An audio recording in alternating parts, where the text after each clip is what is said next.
So behind that windshield is my dash cam, and we're gonna hook up this ODB port today to power it. That stands for onboard diagnostic port. Now currently I have the power coming in up here, running along the roof here, and then it comes out here to the cigarette lighter.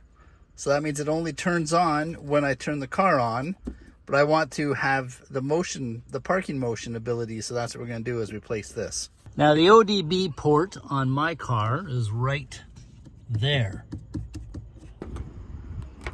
Nice long cable. There it is right there, OBD. Let's get to it. Little switch on here I just noticed. See it right there?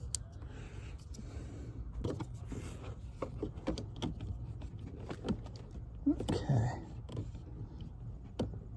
It should be on there. Okay, so it's plugged in, and this is just temporary. The key is not in the car, as you can see right there.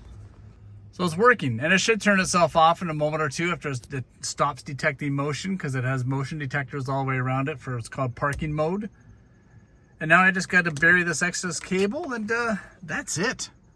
Easy peasy. This is so much easier than installing it via a fuse or a cigarette lighter. If you have to power a third-party device like this, highly recommend getting the ODB cable like that.